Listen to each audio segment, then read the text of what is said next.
Nail order prep method. We are not going to be using any additional cleansers, dehydrators, sanitizers, acetone, etc. after we have done the prep. So it is essential that before we start our prep, we are going to sanitize the hands. So today we are using our amazing Candy Heart sanitizer. If you haven't tried it yet, honestly, you will love it. So I am going to be using an e-file because that is my preferred method of prep. Of course, you can use a manual file. If you're using a manual file, we would recommend using a 180, okay? And remember, the purpose of this is not to file through the nail. It is simply to create a grippy surface for the gel to adhere to. It's really important that when we were doing any type of structure gel, anything that isn't a gel polish really, we're not just buffing over the natural nail. And that's even more important, especially when we are using products that are lower allergen and essentially will then also have lower adhesives as well. So I am going to be going in with my sanding band. I prefer to use a mini sanding band for anybody who is interested. These ones I get from Lucy Pastorelli and I absolutely love them. I just think that they are so much easier to use than the full size ones. So I am just going to gently etch the surface of the nail plate. As I said before, there are some small patches of product that I will need to remove, so I might look in some areas like I'm being a little bit rougher, but I promise you I am not. Someone's asking what grit is it you're using in the mini ones. Is it still a 180?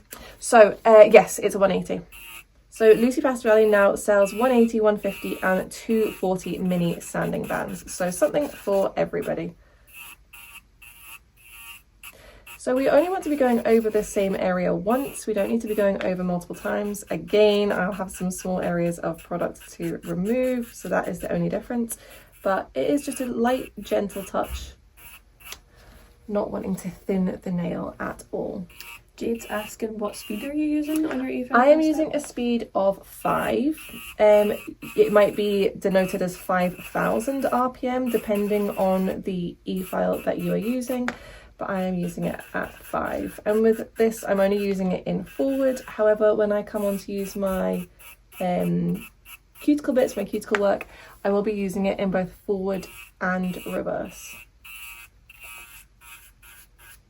Guys, if you have any questions at all, just pop them in the chat and we'll get them answered whilst we're doing the workshop throughout the whole session. Prep is obviously really, really important to ensure a good retention on your service. It's arguably probably like the most important thing, I would say. So I'm a bit strange with the way that I do my prep. I don't go in and push the cuticles first. I actually like to use my sanding band to sort of push the cuticles and remove any living tissue from the, non-living tissue from the nail plate at that point.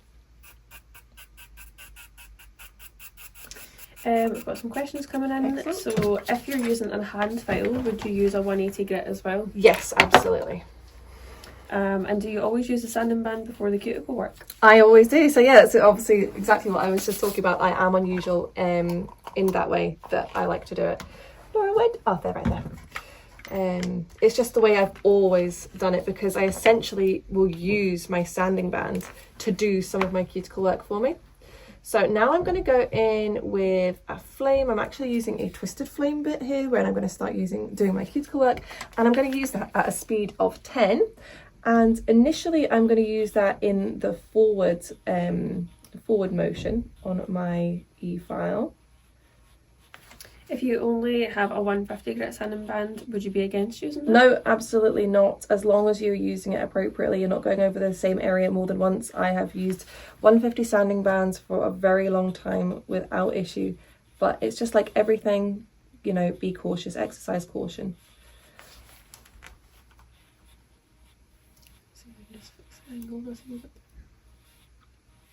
So the reason that I'm going to be using my cuticle bits in forward and reverse is so that I can get an equal prep on both sides. So when we are going down the left hand side, we are in F forward, and when we are going down the right hand side, we are in R reverse.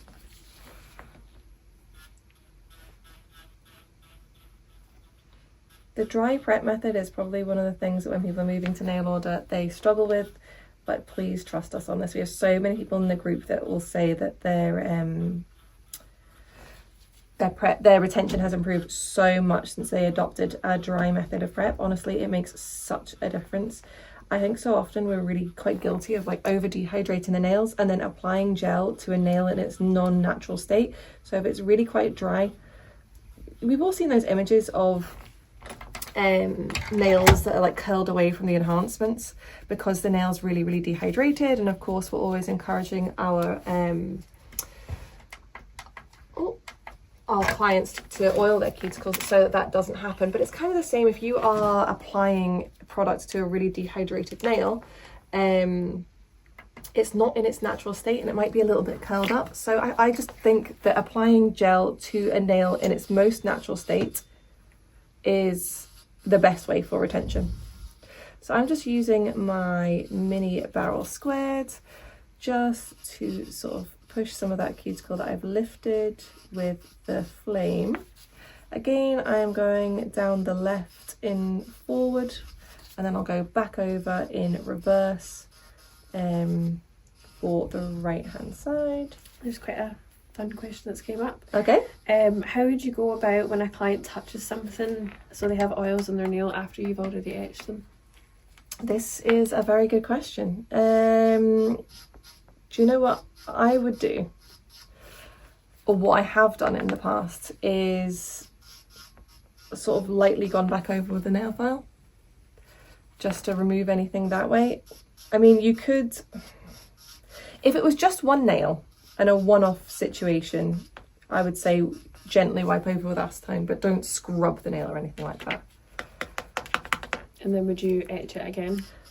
Personally, I probably would, just very gently, very gently. Okie dokie, so now I'm going to go in with my nippers just to remove any excess dead proteins that we have lifted. What was that bit called, someone's asking, that you just used? That is a mini barrel squared. It's a really great bit. I absolutely adore all of the mini bits, particularly. We all do, I think. Yeah, I like the mini pear. You like the mini pear, yeah. Mini pear was my favourite for a long time. But I really love the mini barrel squared. I also love the mini ball.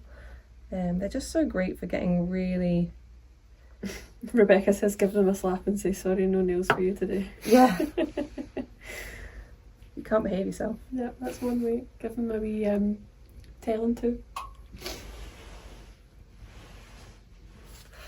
Your nails make me nervous. I'm not bad. I'm good. You've said it now. I've still got 2 fingers to it. Curious for you guys in the comments, do you prefer using nippers or scissors? I've not really properly tried scissors, but... No, nor have I. I've not given them a real good go. I would like to. I think they would be better, but when I've tried them before, I just really struggled. Okay. A lot of people saying scissors. So I'm just going to go in with a diamond barrel right now, after nipping, and the reason is I just feel like it can really sort of smooth everything over.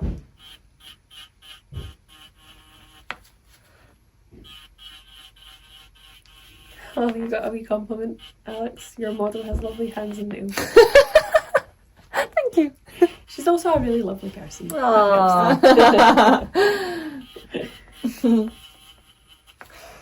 So just in reverse and then forwards. So you'll notice that I've done this whole entire prep without using any nippers any pusher whatsoever. I am actually going to go over with a pusher just at the very end, just to tuck everything in. That's just something I've only just started doing, but it's not necessary at all. Would you say this is a basic prep or a more advanced prep? That I'm doing right now? Mm-hmm. Pretty basic, I would say. Just saw a couple of extra little bits.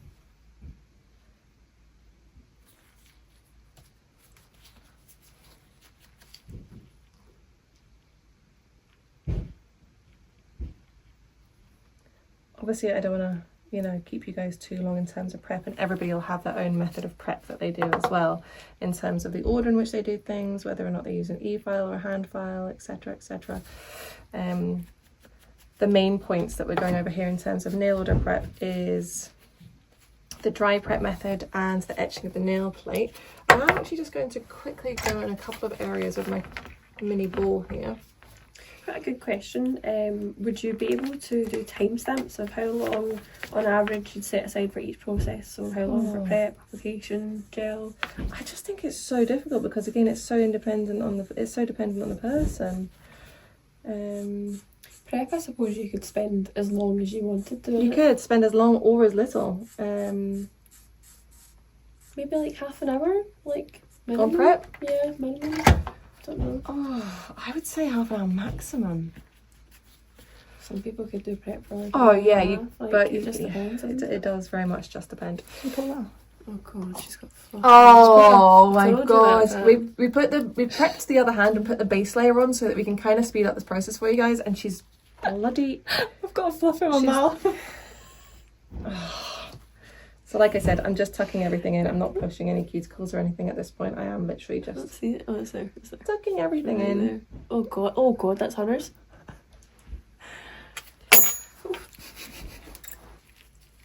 So you just had a wee rabbit for lunch.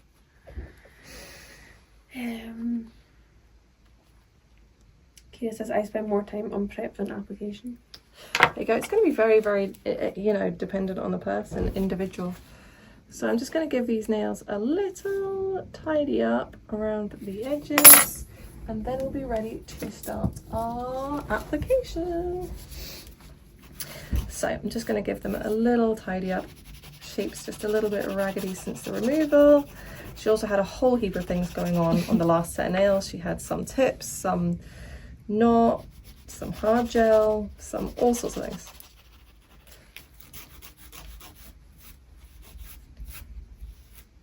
Oh, someone's made a good point. It's your top.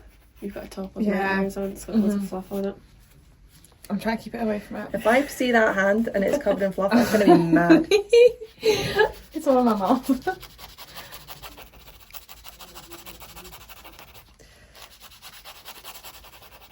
So, quick tidy up and then a dust off. Again, we are not going to be using any cleansers, dehydrators, acetone or anything like that after this point.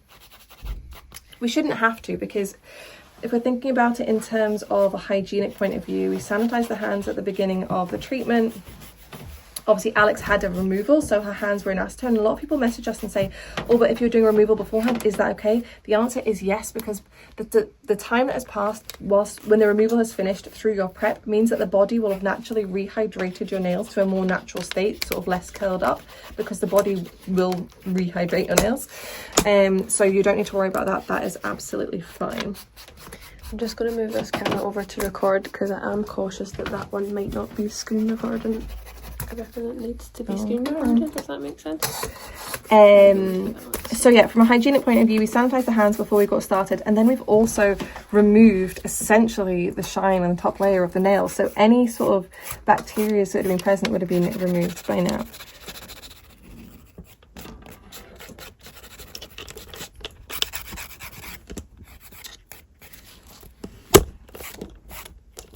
Okay, so what I'm going to do now is I'm going to give them a really thorough dust. I'm going to dust backwards because we don't want to flatten the cuticle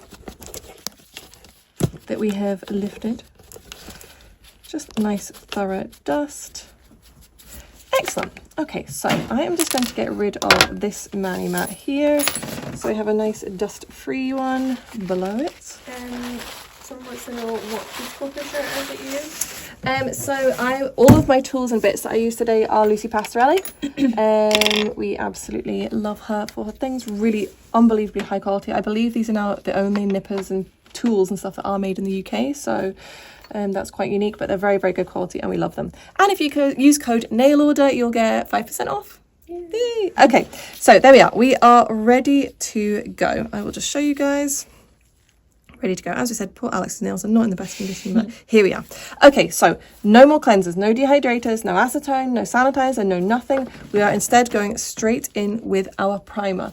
Now, if you have X Prime instead, and this is one of our old small bottles from our extension system, then you can absolutely use that as well. So primer is just a non-acid primer, and this will also help cleanse the nail of any oils in itself. So doing it again in terms of another sort of dehydrator, cleanser, etc. is just completely unnecessary, because the primer will provide a little bit of that service for you.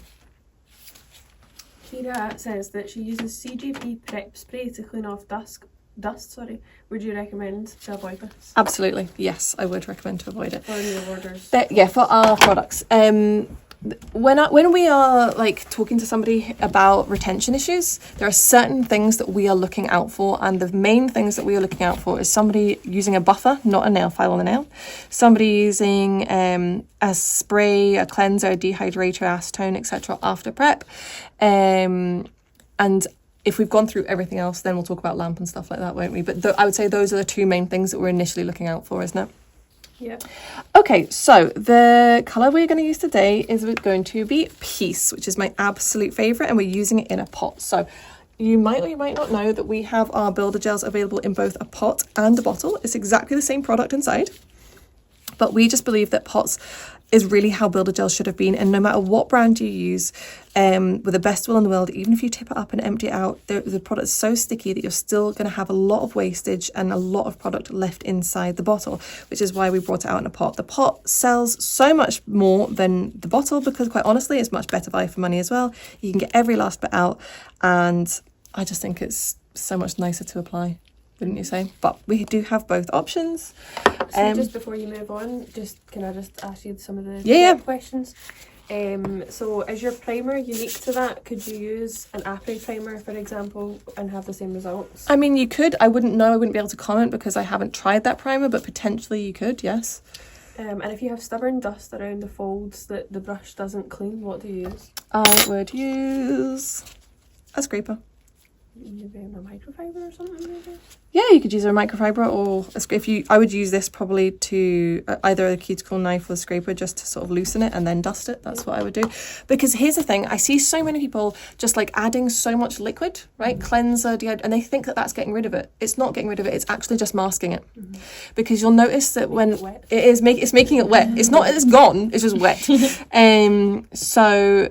Yeah, I watch a lot of people do it, and I know that it makes the nails look so beautiful and whatever and stuff like that, but that's not what we're here for. We're here for products for retention. That's what we're here usually for. Whenever I'm troubleshooting like on the group and things like that, one thing that I notice is if clients are saying they're getting retention issues, especially around that cuticle area, a lot of the times they have used a sanitizer or something to cleanse around that area, so that's obviously affecting retention, which is why we recommend this. I think some people are going to struggle initially to like get rid of habits from other methods, but the reason that we use this prep method is quite honestly because this is the prep method that I personally used when I was doing nails for the 10 years before we started Nail Order, and no matter what product I used, what system, what brand, I used the exact same prep method, which is the one I've just shown you today.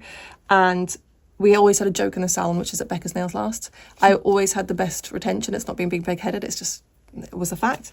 So when we developed our Nail Order products, that is why we recommended that prep.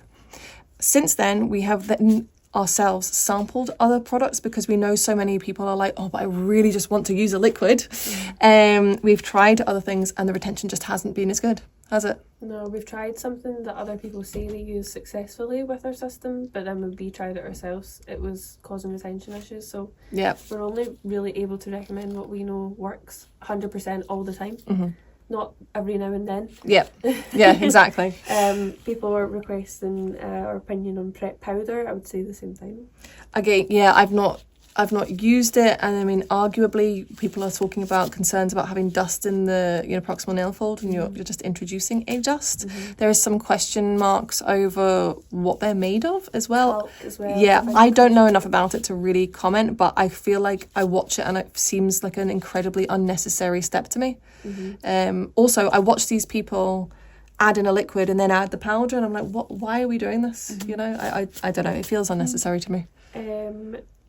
So I know it contains henna, but could you use Young Nails Protein Bond? We get that question a lot. We've not tried ourselves, so again, we couldn't say. I know people absolutely love it in the industry. It might work well, but I can't give you that an answer because I don't know. Yeah, so just to clarify, the primers we have is just called primer, or you could also use X Prime, either one of those, and that's really the only thing we can recommend to you to use with our system. And neither of them does anything different to the other. We introduced primer just to fit more aesthetically with the rest of our gel line, whereas X Prime fit more aesthetically with our extension system with the pink lids and stuff. It is simply that. Their ingredients are slightly different. They're made in different factories, but at the end of the day, they are both just non-acid primers. So neither of them are going to offer anything different to the other. Yeah, and someone's saying, just to clarify, with the dry prep method, you wouldn't ask the client to wash their hands before. No, that kind of is the point of a dry prep method, is that your client's hands are already clean. So Yeah. you don't need to sanitize after the prep. Yeah, so I mean, they can wash their hands before they sit down with you. I mean, as long as we're not soaking our hands for a long period of time, obviously that's not recommended for any gel enhancement. So they can absolutely wash their hands before they come to you, and then you can carry on with the treatment. But the whole thing is no liquid after you've done your prep. It doesn't really matter what you do prior to your prep, but with no liquid after your prep. Yeah. I think we'll probably just start moving on now to Great. the application. So this is Peace. It looks really bright pink in the screen. It's not like that at all. It's a stunning colour. The other thing I'm going to say is when you look at the colours in the pots, you've got to remember that you're looking at all the pigment together. When you're looking through a bottle, you only see what's on the brush. You don't actually see what it looks like. So it can look quite intimidating from a pot sometimes, but just trust it. Just trust it. Okay, so I'm going to go in with my gel applique brush here. So if you have a gel brush, you can absolutely use that. Our gel applique brushes are fantastic. They sell out all the time because people love them so much. This next step is really important. So when we are applying our first layer of builder gel, we are going to ensure that we have a really good contact between the brush and the natural nail, and we're using just a small amount of product. It's just a thin layer, and we want to ensure, as I said, that contact is really good, because we don't want to simply be floating the product on the nail. We want to ensure that we are getting into all of those grooves and etches that we created during our prep. Remember that the base layer, the layer that is touching your client's nail, is going to determine how well the nails last. So it really should be the layer that you spend the most time on, I would say. Don't just rush through this to get to your structure layer, because if this bit isn't done well, the nails aren't going to last. After this, nothing that you do has really anything to do with retention. And I think a lot of people kind of forget that. So thin layer, good contact. That's the other thing that I think the pot and brush helps with as well, is because when people are using building in a bottle, the brush that comes out is already really laden with product, and I think that can sort of hamper you from getting that nice thin layer. Is a base necessary for the builder? So I'm obviously going to show you today our recommended method of application with our product today. But if you don't want to do like a separate cured layer, you don't have to. What I will say is that this isn't a low heat gel, it's just a standard gel. So like with any builder gel and any gel, in fact, it will polymerize and a certain amount of heat might be generated or will be generated. So what doing this cured base layer can do is create insulation for the client's nail from the polymerization process for your thicker structure layer. So if it's not something that you do right now with your current brand, it's not 100% essential. It's not going to affect your retention or anything like that.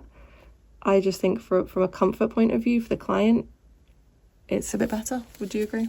Yeah, I think even with low heat gels, sometimes people can experience heat spikes if their nails are particularly thin, so just on the safe side, I would probably do it. That's the thing, it really also depends on the client's nails. And in a minute I'm going to talk about lamps. Now, if you've been using a gel in just one layer and you're maybe using a lamp that isn't the strongest of lamps, and you move on to a lamp such as our Lumi lamp, you will notice a difference in the amount of heat that is generated, because the lamps are so good, so powerful. Honestly, the difference is unbelievable. So that is us. We have applied our thin base layer, and now we're going to go ahead and cure for 60 seconds. Here's a great question. You just did this earlier. The bristles on my gel applique brush are sticking out a bit at the side. Any suggestions on how to fix it? Yeah, so this brush has been used by other people recently for content, so it's not looking the best, so I just gave him a little haircut. Don't clean them with acetone. What my actual recommendation would be is if you can boil some water and put the brush into boiled water, the bristles will return to normal, or should mostly return to normal. We were upstairs in this office and didn't have a kettle to hand, so I just gave him a haircut. Okie dokie, so whilst that's curing, let me see what you've done here. Okay. Okay, this is a bit of a bloopy moment. Here's one I made earlier. Okay, so we've done the same on this hand as we've now done on this hand. This layer is already cured. So now I'm going to go and start my structure layer. Now, you're also going to need a fine liner, well, that is what we would recommend anyway. And yeah, that's pretty much it. So it's really important to remember that all of your gels that you use have a different cure thickness. And that is a thickness at which the gel can cure. We believe as a brand that part of the reason that there's such an allergy epidemic is that builder gels have been being used too thick, and they are undercured, and it is this undercuring of these residual monomers that are left in the nails for a period of time that is leading to the sort of allergies. So two things really important. It's really important that we are applying our gel in the appropriate thickness for the product that we are using. And two, we are using the correct lamp. Now, there's so much controversy in the industry about lamps. Truth be told, right, and some of you might have heard me say this before, I used to be one of those people that was a lamp as a lamp. We used to use in the salon, the sun UV lamps.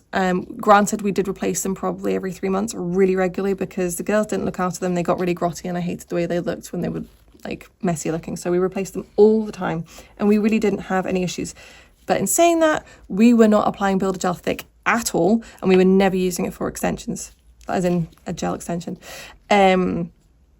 So honestly, you can believe me, you can not believe me, but science is science, and having the appropriate lamp to match your gels, or even just a high quality lamp as well, it makes such a difference, and it will make a difference to retention. Like I said earlier, when we're going through sort of troubleshooting with people, trying to work out what's going on, we've gone through everything else, and the last thing is, are you using nail order lamp?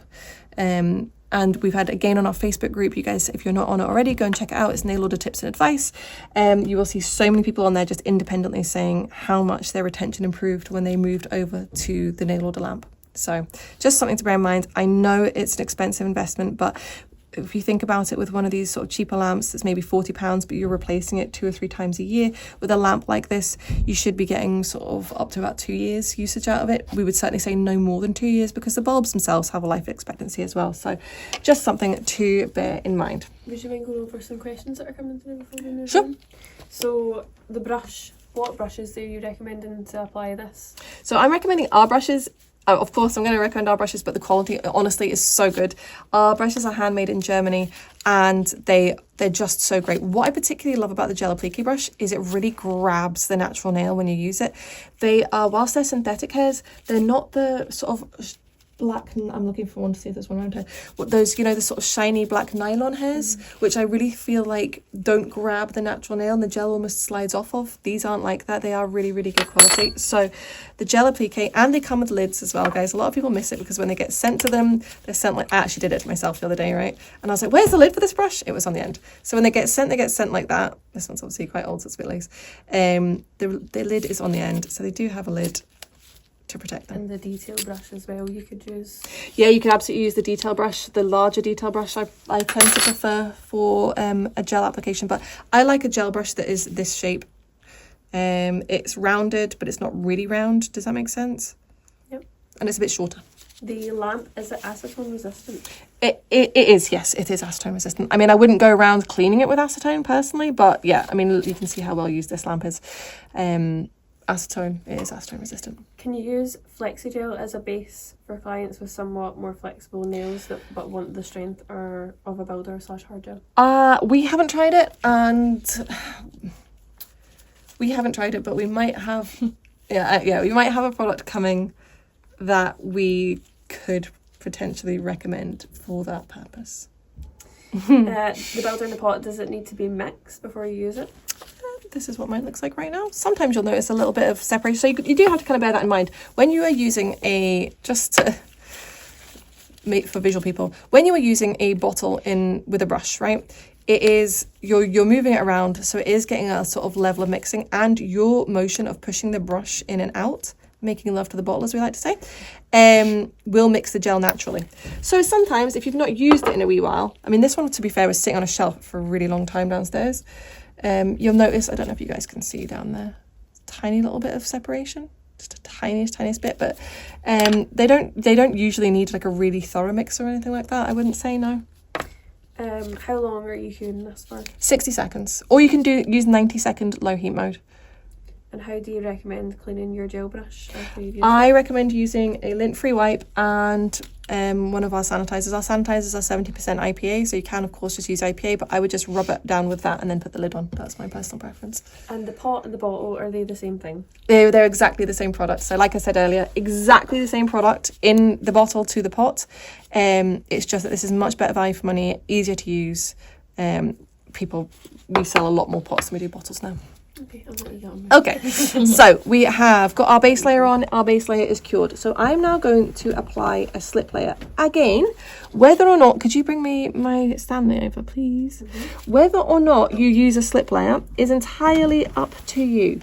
I just personally prefer it. I feel that my application really improved since I started using a slip layer. Because what a slip layer does... Just a little drink. Just getting drifted. It's a lot of speaking. I know, I get like that. So. What a slip layer does is it helps guide the gel to where it's meant to be. So it's like, you know how oil attracts oil, gel attracts gel, it all attracts itself. So if you've laid down that thin base layer, it's going to know where to go. Okay, so now I'm going to pick up a bead. It doesn't need to be a huge amount. This is how much I've picked up. I don't know if it's showing you guys. There we go. And I'm going to apply that just about 2 millimeters away from the cuticle. And I'm going to keep it quite central to the nail because I'm going to use my fine liner to drag the gel down. I've not really picked up enough gel, so I'll pick up a little bit more. It's really weird when you're going between systems like hard gel, another new product, builder gel. Okay, so I'm going to leave it there for now, and what I'm going to do is I'm going to get my fine liner. Now, top tip, wet your fine liner. Wet your fine liner with the product you're using. That doesn't mean putting a big blob of gel on, it just means getting it sort of wet. I just think this is so much better than dragging a dry brush through your gel. And now I'm just going to drag it down the sidewalls. I'm just going to change the angle of this camera because I don't think people can see that well. And I'm going to look around from all areas. This product self-levels so beautifully. I barely touched that. Can you just turn your finger upside down for me, please? That's it. And angled up very, very slightly. And then can you turn it back around for me, please? Oh, she's so beautiful. And in you go. Thank you. So what I'm going to do is my personal preference. Again, some people like to flash cure, some people like to do more than one finger at a time, etc. At the end of the day, we've got 10 fingers, we've got 2 hands. So you can be working, you just keep that fluff in your mouth, okay? We can be working, I'm just going to get you to put those 2 fingers down, there we go.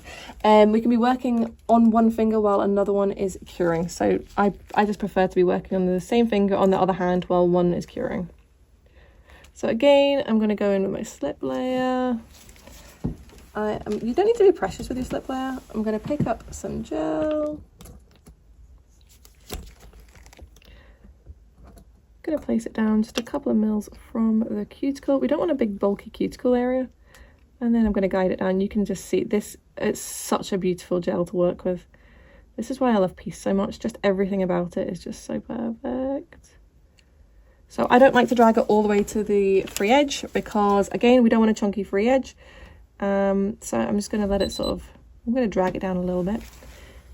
Just using my fine liner. The same on to the sidewalls. And And then if I ever look at it and I think, oh, do you know what, that cuticle could do a little bit more, I'll just grab some on my fine liner. That's the thing, you can use your fine liner to pick up some gel.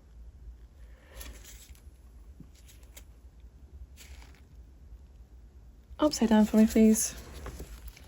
So when you're asking a client to go upside down, it's really important that it's upside down the right way. So if you bend your knuckle slightly, so it's upside down but slightly pointed upwards. It's not like that, Alex. Swap hands for me. Great. Just gonna push you back a bit. There we go. So I'm gonna just give it a wee second because I can't really see what's going on here. sorry, Laura's just doing some cameraman stuff. It's because I can't zoom it on our end. I know, it's annoying. So again, slip layer, because gel attracts gel, so it's going to tell that blob of gel that you're applying where to go.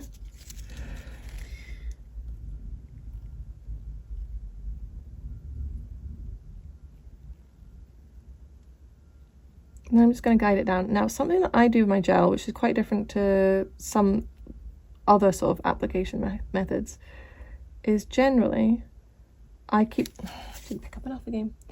I'll keep my brush in front of my gel, not in it. So I see a lot of people doing a sort of, for want of a better word, like a slapping motion. Yeah, up and down. Up and down. I don't love that personally. I prefer just to trust the gel, let the gel do all the work for me. And also something I think that can do is it can sort of introduce like bubbles, air into the gel. So I prefer just to always keep my brush sort of in front of the gel, just gently guiding it, letting it do its work, which is so easy when we are using Angel because it's just such a nice product to work with. Upside down, please. With flash curing, with curing and flash cure each nail on the 90-second low heat mode and then full cure at the end, is that okay? So when you say flash cure in 90 seconds, swap hands for me, please. Are you curing it for the full 90 seconds? Or are you just curing it for a few seconds during 90-second low heat mode? But either way, I mean, it's okay. But if you're curing on 90 seconds for the full 90 seconds, you are curing the whole hand, the full time anyway.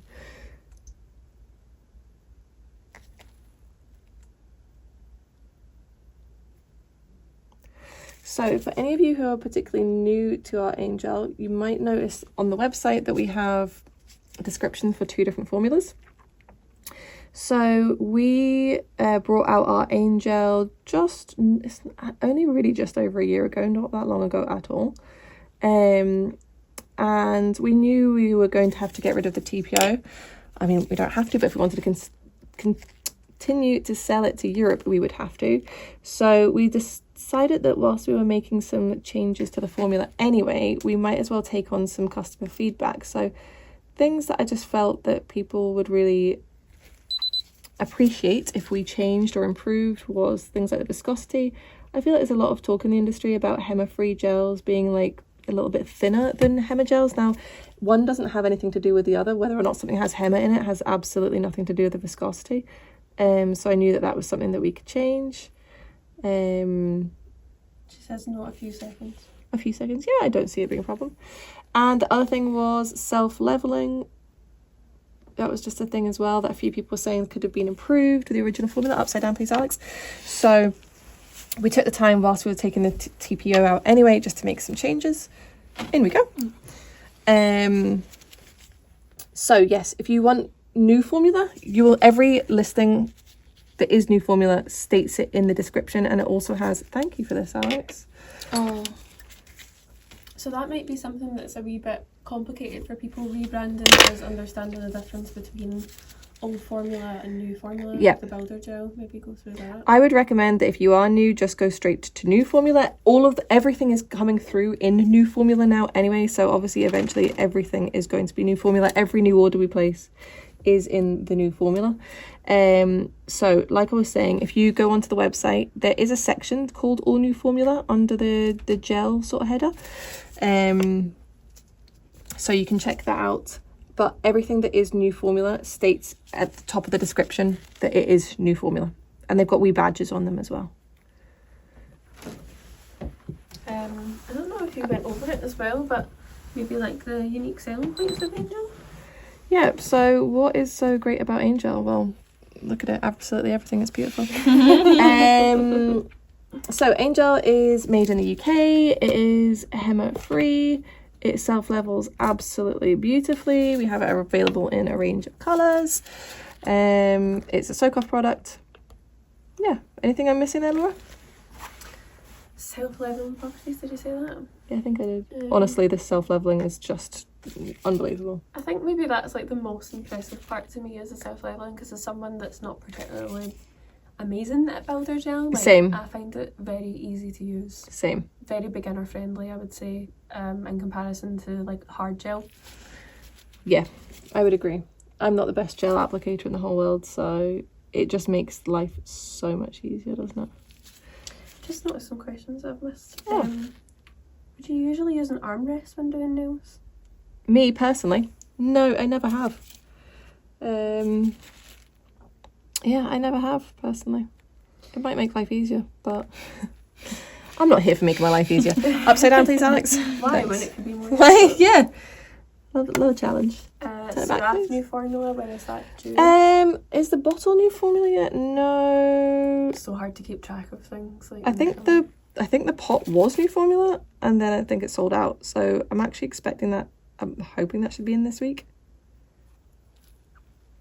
Lucy's Okay, got quite a long question here. Okay. Hey, if you had a client that had a little bit of length and came in with one or two broken off but wanted to keep the length, I know you don't recommend lengthening with builder. How would you lengthen the nails? Would you lengthen the broken nails with extension? So Alex actually had this prior to this set, and her nails had been lengthened with full cover tips.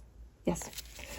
So that's personally what I would do. That, in my opinion, that's the safest method of extending the nail in this circumstance. And then you can, if the client was just wanting that colour of builder over the top, you could pop that over the top just to get the colour.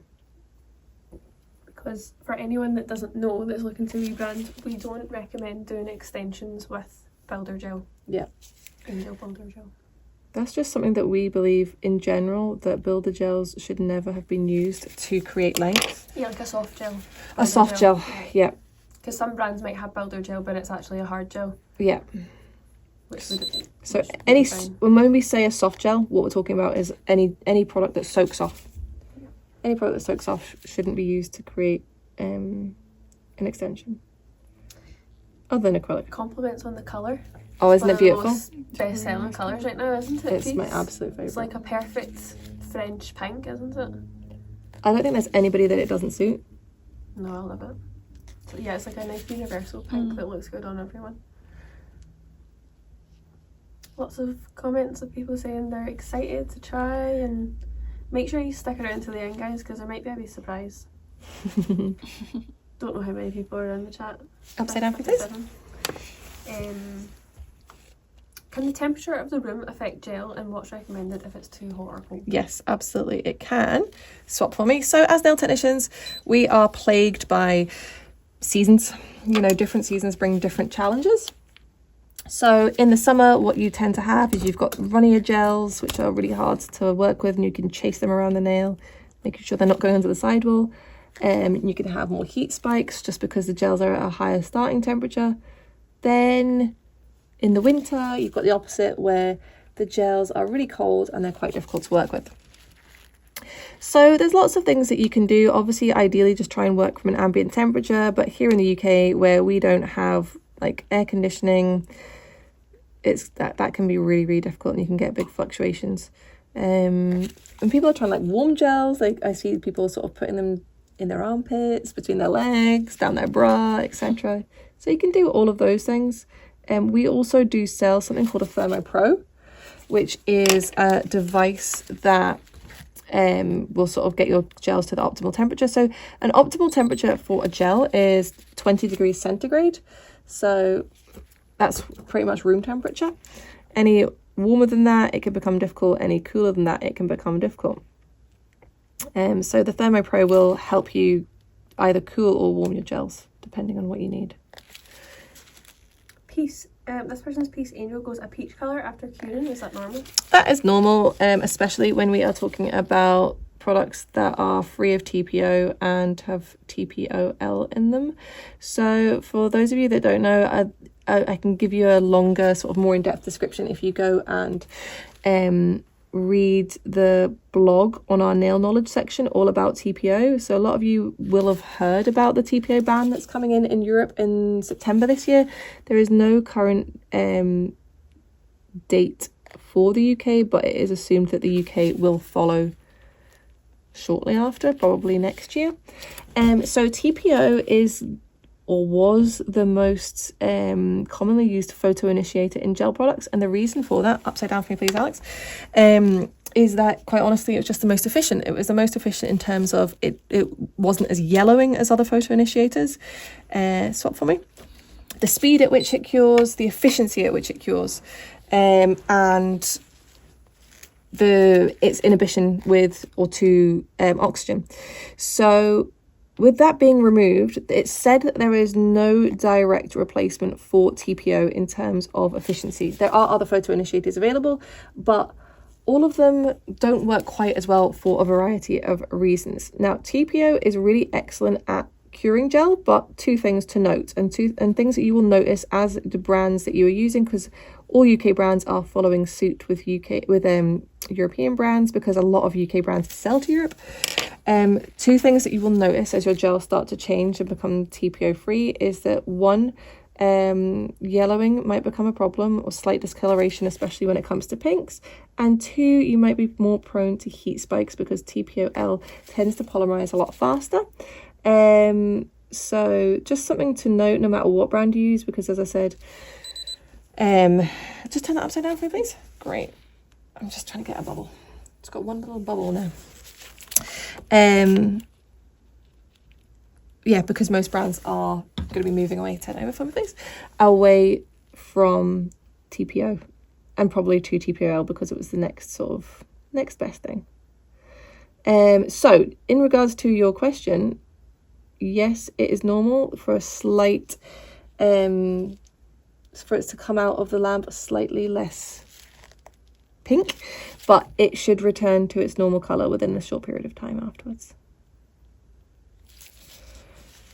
I hope that was a good explanation. That's a very good explanation. Very long. Sorry. Yes, it's normal. What I think I you like to can't tell see them on why. the camera is that these are changing colour when they come out of the lamp. Like, they are going to sort of be peachy colour, but they're returning back pretty quickly. Very quick. I don't know if they're going to be able to see this right. So this one is... Oh, where are we? Tummy. Where? What? This one for the... So this one is wet. I don't know if they can see it. So it's so slight. It's so slight. This one is wet. And this one is not. But you could see by the time we've got to this one that it's like... Yeah. Okay, in we go, please. Where are we at? Thumbs. Oh, I hate doing thumbs. What's the best way to remove Angel Builder Gel? So filing it down to a thin layer and then soaking.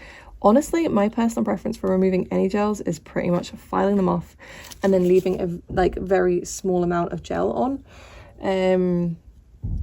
I just think it protects the natural nail, especially if you're going in with another treatment, because it protects it from that area from being prepped again.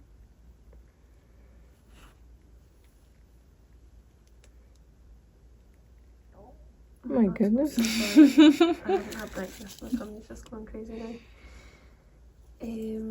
Let's see. Questions.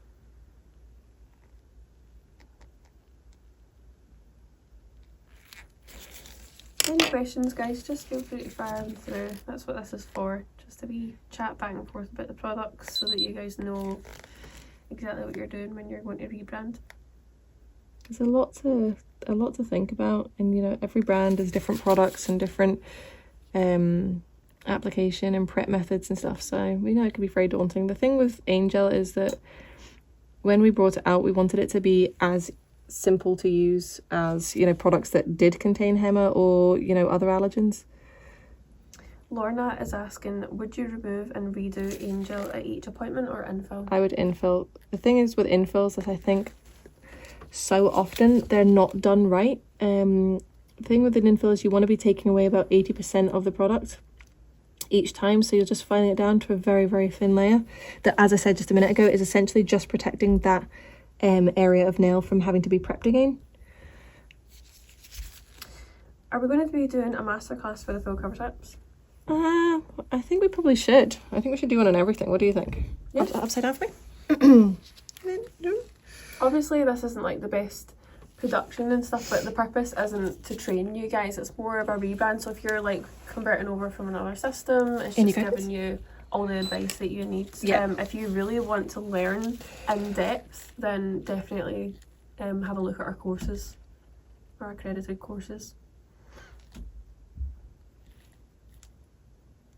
A lot of people ask how many times would you infill before you remove it, and my answer is as long as you're infilling properly, which is taking 80% of the product off, you never really have a reason to have to remove remove it all, because you can see the natural nail health underneath even if you're using quite a pigmented product.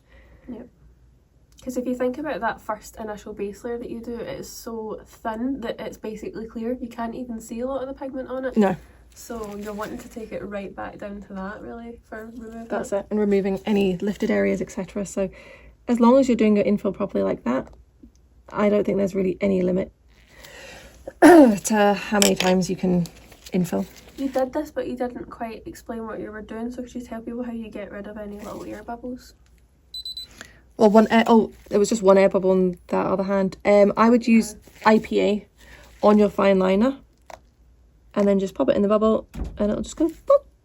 Yeah, so Becca spritzed a wee bit of sanitizer at the side of the mani mat and then ran the brush through that and then popped the bubble. It was just off camera, so you couldn't really see it, that was all.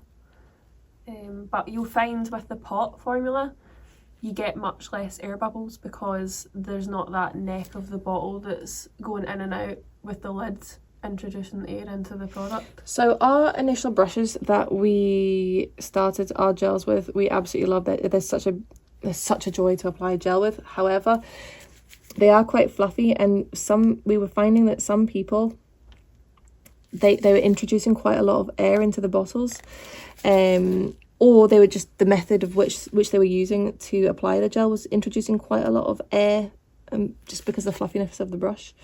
So we are in the process of changing our brushes, but you can buy the new brushes and everybody is absolutely adoring the new brushes. So yeah, you can buy them and change them yourself. Sorry, when you go. I was going to say I'll show you guys in a second because I've got them here just to show you guys the difference.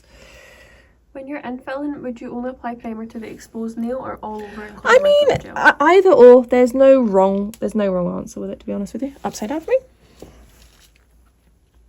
Would you be against using Angel on toes? Yes, I would. I'd be against using any builder gel on toes. It's too hard. It doesn't allow flexibility. Swap hands for me. And that can lead to permanent damage to the toenails. Just ask my own feet. Speaking from yes. Do not use anything more than, say, Flexi Gel on toes. Now, if you have a client who this is how I'm cleaning my brush, by the way, guys. So I've just sprayed some Candy Heart sanitizer, and I'm just going to run it through the lint-free wipe, and that's me happy. Yeah, if you have a client who has like permanently damaged toenails and there's like they don't grow and there's just a tiny little stump, putting a full cover tip on that's what I do to myself, truth be told, so I'm not going to say it's not okay. But other than that, no, I wouldn't recommend it. Okay, so I'm actually going to show you here because we've got where did I put those brushes? Oh, right there. Maybe it's easier to show you guys in here. Okay, let's see. Okay, so this is the original brush. I'm going to see if I can clean as much of this off. In fact, see that little brush that was back here, Laura? Where did you put it? Is it not that one? Oh yeah, but it's all kind of weird looking.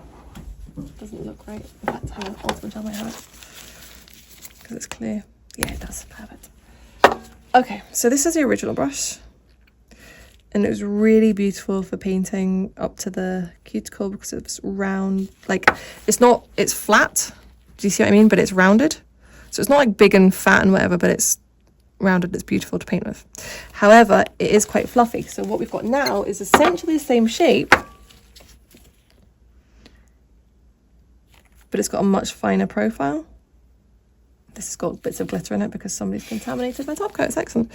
So it's just much finer, so it introduces a lot less air. So people are absolutely loving that. So unfortunately, you're going to have a little bit of speckles of glitter through your nails, Alex. Sorry about that. So now I'm just going to do a top coat, and then I'm going to show you my way that I would finish Builder Gel treatment. There's maybe one thing that I want to add in here. Okay. It's a question I see an awful lot about wiping off the inhibition layer. Yeah, I was going to say, so you'll notice that I'm not refining because I don't think any refining is needed here. The nails look pretty great as they are. So if you're not refining and you're just going in with a top coat or a gel colour, do not remove the inhibition layer because there's now nothing really for that gel to stick to. Sticky gel sticks to gel, remember? If you remove the inhibition layer, you're probably going to have chips and things like that, or the gel peeling off. So if you are refining, absolutely remove the inhibition layer, and I'll talk you through that in a wee second. Because you're going to be refining and you're going to be creating etches and stuff like that on the gel. So I must say that is a very, very beautiful application you've done there, Becca. thank you. No refining needed whatsoever. It's beautiful. And it's all that self-leveling, and it's just so easy to Yeah, use. it's really nothing to do with me at all, guys. Genuinely, it's not. It's the gel. We call Becca Gorilla Paws, so put it that way. Yeah, I'm not It's the quite most... heavy-handed. Don't know who you're talking about. So if she can do it, you can do it, is what I'm getting at. True. I don't know what's happened to this top coat. So once I've top coated this hand, I'll talk about refining and stuff on the other hand. One of my friends asked, why are you choosing to be HEMA-free if not everyone needs it? Do you recommend having different brands for different clients? Excellent question. In you pop, please, Alex. So that's an excellent question. What I will say is, if you use a HEMA-free brand and you don't experience any issues in terms of retention and stuff like that, great, no need to have both. If you're with a brand that has HEMA and you really like that brand, but you have a few clients who have allergies, there is no reason to have to move everybody over. You can, of course, just introduce a HEMA-free range as well. Yeah, we like to live in the real world here in Elder, and we're not going to be like, no, you should go HEMA-free. We have a couple of lines that have HEMA in them. Very low percentage HEMA, I will say. We don't have any products that have more than 7.97% HEMA in, so very, very low. But, and we don't really see a need to remove those products. We think they're really good. Yeah, HEMA's not a bad guy. No. In fact, do you know what? Before I finish that hand, I'll finish HEMA's this only hand. a bad guy if you're allergic to it, realistically. In fact, let me top coat that one first. So yeah, I would say you might try like our brand as a HEMA-free builder gel and absolutely love it and think, do you know what, I'm just moving everybody over because I just want to have one brand that streamlines things and I love it. But you might not, and you might think I want to have a little bit of both. What I will say is, if you currently don't use a HEMA-free brand and you use something that has a lot of different adhesives in it, which are also allergens, so we're looking at particularly HEMA, HPMA, IBOA and DiHEMA. Those products will stick to anything, a barely prepped nail. You can be a lot lazier with that, and I think it has maybe bred a little bit of laziness sometimes. With clients. And Yeah, stuff, yeah, not taking care of their nails, exactly. right? They think that they can do anything with their nails. Nails were never designed to be tools. Let's remember that. So it's a little bit about retraining the clients and making sure they're using their nails in a way that they were designed to be used. So yeah, just something to keep in mind.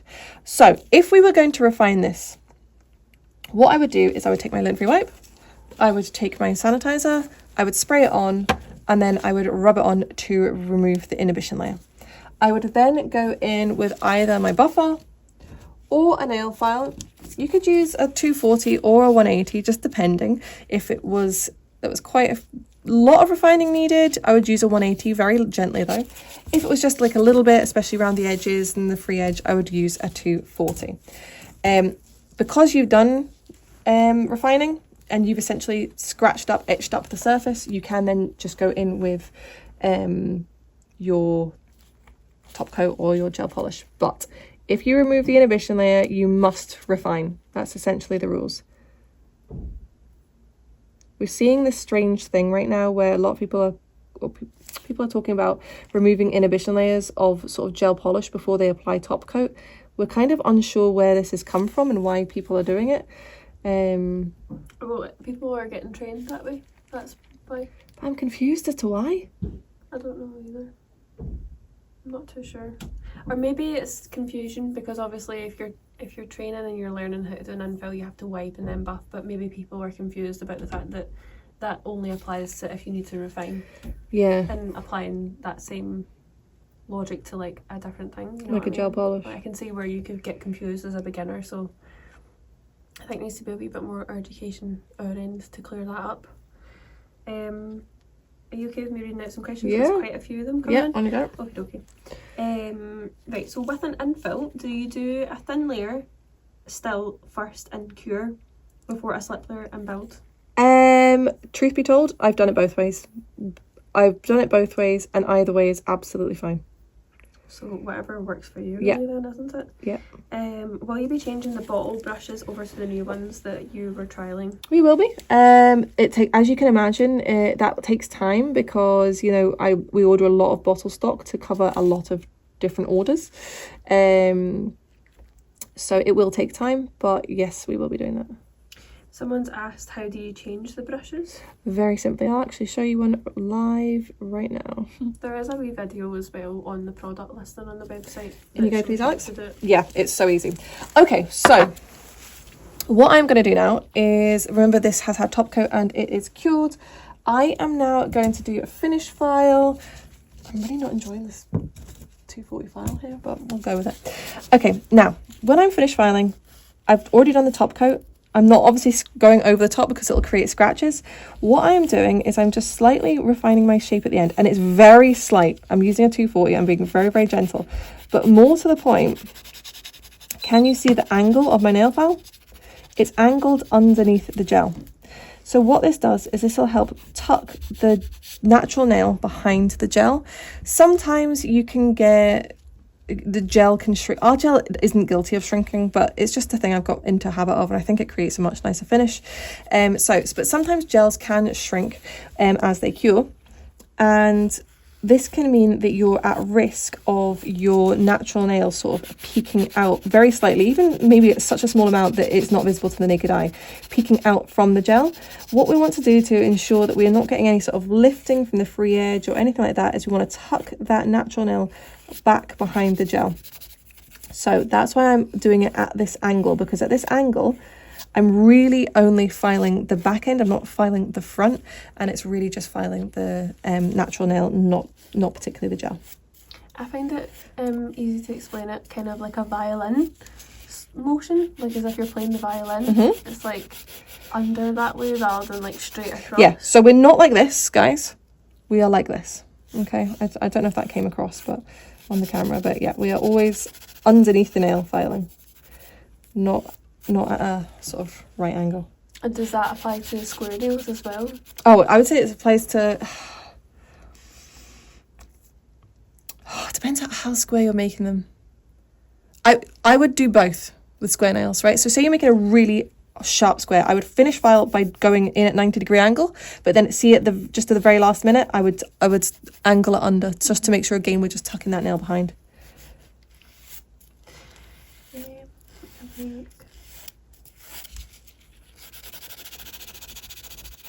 My current brand says that not buffing after causes retention issues. Not That isn't the case with Angel, question mark? I mean, I assume you mean refining. I mean, refining, if you're just talking about buffing over the top, that would have very little to do with retention, in my opinion. I think that's if you don't need to refine it, if you created that perfect structure, then why would you need to go over it for better retention? If anything, you'd take away what you've done. I very rarely refine. This finish filing, I always do. This is the thing about converting. It's like some brands that you're with previously say one thing and then others say another. So it's just following the recommended steps for each one, isn't it? Yeah. Can I have the other hand, please? There you go. Thank you. Oh, how pretty are these? I knew this colour would look so beautiful on Alex. This colour looks beautiful on everybody. Honestly, it does. Nice. Isn't it? Have it for going away though. I know. It looks beautiful on my pale skin, and then even more beautiful when I fake tanned as well. We specifically Alex requested was- Alex yeah. not to tan. Wait, That's why I can't pull up my jumper, because my arms are really patchy. So that's why I've been getting fluff on my nails.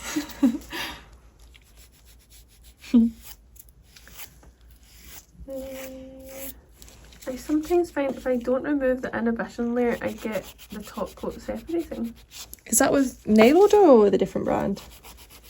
Yeah, it would be interesting. Is Yeah. that happening with us or someone else? Because we don't experience that ever. No, never.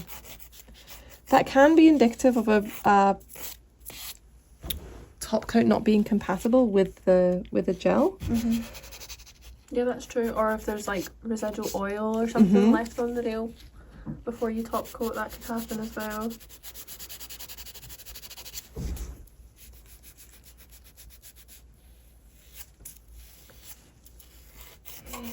How would you do the refinement on square nails, please? So literally just as we said. So if you're talking about like finish filing or just refining, I would do it exactly the same way as I said a minute ago. So I would go at a 90-degree angle, or sometimes I'll go up and down this way with my nail file in that position. But at the very, very end, as I said, I'll sort of tuck my nail file underneath. I think she means over, like refining the actual nail, not the free edge. Oh, the Is there a same way. different way you would do it? No, I would refine the same way that I would do any sort of refining. Yeah. Whenever I refine any nails, I will always blend from the free edge as well, if that makes sense. To make sure that they're nice and not chunky at the free edge. Donna, about the brushes, if you go onto the brush trial pack listing on the website, there's a video tutorial on Do you want there. me to do it right now? Or? Yeah, if you've got the time. That'd be Yeah, I'll do it. I will do it in 1 second. So yeah, about the top coat separating, she says it is a nail order one. So Is it nail order on top of Angel or? yeah, what are you using the top coat on top of? And can I double check that it is this top coat? Oh, this top coat, not X Gloss. Okay, so one last thing that I am going to do. Oh, how beautiful! Yeah, that's so good. That's so I love that colour. pretty. One last thing I'm going to do is I am going to. So pretty, aren't they? So you can see it. I'm going to go in with my sanitizer, and I'm just going to give them a little wipe off. So our top coat is what is considered a no wipe top coat. We call it a non-stick top coat. There is a lot of discussion and argument in the industry that there may be residual monomers still left even on a non-stick top coat. So that's why that we recommend just rubbing it over with a sanitizer. Now it's really important that you do this when the nails are cool. Do not do this when the nails are straight out the lamp, because you might dull the shine. But as we will see here in 1 second, there is absolutely no dulling of that shine. She beautiful. Beautiful. They're very like the soap nail trend I that's know. happening right now. This is why I love Peace. Peace is Yeah. just everything. Mm-hmm. It's just everything to every person. Isn't it? So pretty. So let me show you how to change a bottle lid. Can we show this camera as well? Mm-hmm. There, you said them. Oh, beautiful. It's done. Okay, I am going to do this one. Okay. So first off, let's make sure we are getting all of the gel that we can off. Now I am going to grab, oh, I've got one there. I'm going to grab a lint-free wipe. I'm just going to wrap it round. I'm just going to pull it out. Next up, I'm going to take one of my fresh brushes. We've had people buy hundreds of these to replace all of their gels. Yeah, I've also seen them getting hundreds of organza bags with them as well. Next thing we're going to do is I'm just going to plop it in. Plop it in. Okay. Now what I'm going to do is I'm going to put this guy on and I'm going to twist it, and I'm going to just go really hard, right? Till you pretty much Her can't. face went red then. till you pretty much can't anymore. And there we go. All sorted. Done. Easy as that. If it then falls out, it's because you haven't done it quite that tight enough but this is... Because I would assume that that's like machine done normally. Yeah. In the factory when the bottles are made. I don't actually even know, but, well, maybe. The lid will be machined on. Like really hard. The machine will be, yeah. But if you can see, that is sturdy in there. That's not coming out. So if yours falls out afterwards, it's probably because you've just not gone quite tight enough. And that's it. Done. Nice and simple. So let's pop this guy in the bin before we get all gel. Are you planning to bring out options with low HEMA out for products with no HEMA? I've only had one client with retention issues, and the only thing that works on her is a rubber base and acrylic gel. I don't offer acrylics. I'm sorry, can you... I'm not sure I understand that either. Hold on. Oh my god, they're so beautiful. So I think she means the HEMA-free products. Are you going to bring out an alternative with low HEMA? No, I wouldn't say so, because I don't feel like there's a necessity to. Like, I feel like we don't have like a lot of people with retention issues, or that you have to use them in a different way to HEMA products. So I would say no. It's sometimes just a case of like that product isn't suitable for that client. It's not necessarily that there's something wrong with the product. And that's something that's really important for people to understand as well. Not one product is going to suit every person. So it is a case of like trying different products. We're saying different products, doesn't need to be different brands, but we're saying like not everybody might suit a builder gel. Some people might suit a rubber base, or hard gel might be the right thing to them. And also something else that I just want to point out is that lifting is normal. Mm-hmm. Like when you come to do a set of infills, having a small amount of lifting is totally normal, especially when the nails have been on for 3 or 4 weeks, especially when it's winter time, especially when your clients aren't using cuticle oil and stuff like that. So a little bit of lifting when you come to do infills is completely normal, and it doesn't mean that haven't done anything, that you've done something incorrect. If anybody wants to see any swatches, I mean, I don't know how they're going to show up on the camera. My favourite colours or certain recommendations, people are always looking for recommendations. Seraph, our best sellers are Seraph, Peace, Rapture, Deity. Confession's been quite popular recently, and Cherub, really popular as well. No, sorry. So Cherub is really popular as well. A lot of people ask what is nice for a French, what Alex has got on. So Peace is absolutely stunning for a French. It really depends, like if you like your French to be really pink, if you like it to be peachy. It depends what you are looking for, I would say. Jennifer said Paradise for spring. Oh, Paradise is beautiful. The Paradise and its sister Little Who, Radiance, stunning colours together. I absolutely love them. They look quite intimidating, I would say, on these swatches. They're not that intimidating in real life. We've got them quite layered so that you can really see the colour. But yeah, Paradise for spring. Such an unusual colour. I've not seen a colour of builder gel like this before. Which is closest to Holt? Virtue, probably. Yeah. Just Virtue. You want to hold it up? What would you recommend as essentials for new starters building their range? Okay, so you're going to need your primer, 100%. You're going to need your top coat. And then in terms of colours, if I was going to choose 5 colours, here's the 5 colours I would choose. Seraph, Cherub, Peace, Deity and Rapture. That would be an amazing 5 to start with. It would, wouldn't it? Mm-hmm. It would. Really nice colours, and it's like all the kind of popular ones that people tend to go for, so you know that they're going to get used. And yeah, those ones, you're going to use them a lot. Yeah. I love colours like, personally, I love colours like Blissful. I think that's a great colour, but I know it's not in like the top 5 popular ones like the other ones are. I think Blissful's a really good universal colour. It's just a slightly jellyish, milky pink. Think about your clients as well. What kind of clients are coming to you? Their skin tones, what would complement that? Take that into consideration as well, because our clientele here might be different. Exactly. Yeah, absolutely. Like your clients, they may have a different like skin tone, all sorts of things. And also, if you haven't tried our gel polishes yet and you're putting in a first time order, grab a black and a white, because it's going to blow you away. I promise. You want to finish up there? Yes, I think so. Yeah. Well, thank you so much, for joining us, guys. I hope somebody learned something. And as always, if you've got any questions about anything, please send them in. You can send them on social media. Make sure you join our Facebook group, Nail Order Tips and Advice. It's just a community-led group. We let every post go. It's completely unbiased. You'll see positive things. You'll see negative things, mostly positive. but we don't like to filter it. We want it to be as transparent as possible. And We'll get some pictures of the swatches posted in the Facebook group as well, so go and join there because I know people want to see them. And I think also, do you want to start a thread for people looking for Mhm. comparisons as well? Mhm. We'll do that as well, and you can ask any more down there. We'll try and get back to you as much as we can. And if you could put up a picture with your request, that would be really, really helpful. Otherwise, Yeah. we're going to have to go and Google it. Google it. And you know, Google it might not be very accurate either, Yeah. so it can be kind of difficult. So yeah.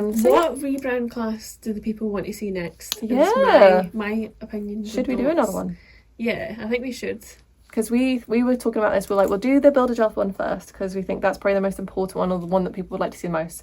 But then we can do like gel polish, extensions. There's quite Rubber a few base, hard gel. requests for the extensions. Yeah, I think that. Duragel, gel polish. I think the extensions one would be good. The full I think so. concepts one. We should do that next. Yeah.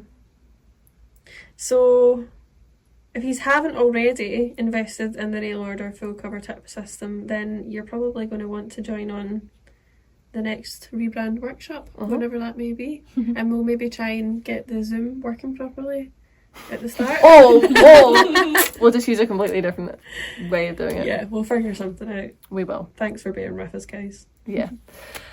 Excellent, guys. If that is everything, then we will be going. And thank you for joining us. And there might be a live on Instagram coming this weekend. Maybe. So hopefully we'll see some of you there, and enjoy the rest of your day, guys. Bye.